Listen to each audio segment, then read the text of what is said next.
You know, almost everyone has that dream, right? Building real wealth through real estate. You buy a property, watch its value climb, and boom, financial freedom. It's a really powerful image, but let's be honest, it's rarely that simple.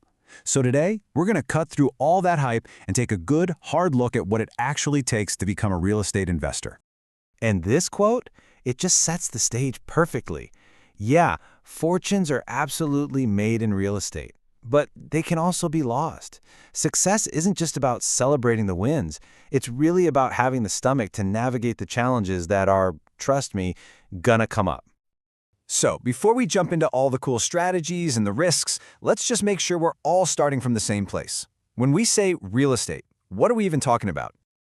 Okay, so in the simplest terms, real estate is the land itself and anything that's permanently stuck to it. We're talking buildings, fences, even something like a well. Basically, if you can't just pick it up and move it, it's probably real estate. And it's pretty much split into two big categories. You've got residential property. That's apartments and houses where people live.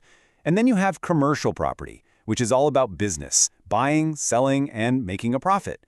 For our purposes today, we're diving deep into that second one, the investment side. All right, now before we even get into the how, let's talk about the most important piece of the puzzle, you. Seriously, are you actually cut out to be an investor? It's a tough question, for sure, but it is so much better to figure that out right now. First things first, the money. Let's not dance around it. Real estate has a pretty high price of admission, so the very first reality check you gotta do is, do you have the cash to even get in the game? And just to put a real number on it, you're usually gonna need about 20% for a down payment if you want to avoid paying extra insurance. Then tack on another, say 5% for all the closing costs. So think about it. For a $300,000 property, you're looking at needing around $75,000 in cash just to get started, up front. So, okay, let's say you've got the capital. The very next question is about your time. A lot of people get pulled in by this idea of passive income, but, well, that phrase can be really, really misleading. And this is such a critical point. This is never ever a set it and forget it kind of deal. Even if you hire someone to manage the property for you, it still demands your attention, research, oversight, and a real commitment of your time. Money and time are huge, but what about your mindset? Investing in real estate is a high-stakes game, and honestly, it can be incredibly stressful. Success in this world really boils down to being rational, not emotional. An emotional investor might buy a house because it feels nice, or they have a sentimental attachment. A rational investor buys it because the numbers make sense, period. When a pipe bursts at 3 in the morning, you need a cool head, not a full-blown panic. So if you've done that little self-check and you're still in, then awesome. It's time to figure out your path forward. What's your strategy going to be? Let's look at some of the most common ways people do this. Okay, here's a quick look at 3 main approaches. Managing rentals can give you that nice, steady cash flow over the long term, but it comes with a major headache of dealing with tenants. Flipping can bring in quick profits, but it's super high effort and super high risk. And then you have investment groups, which are more hands-off, but in exchange, you're going to get a smaller piece of the pie.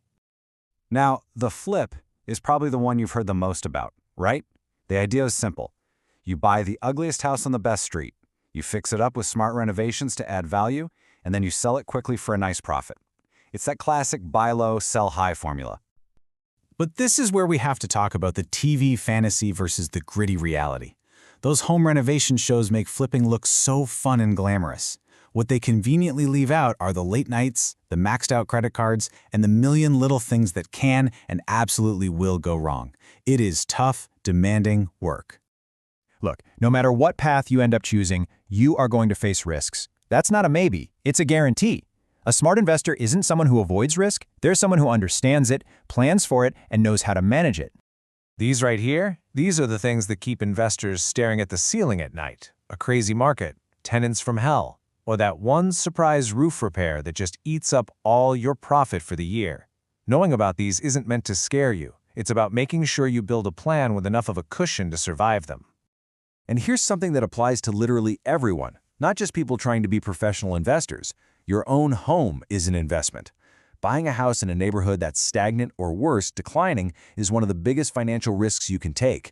You could watch your single biggest asset just lose value. Location, really, is everything.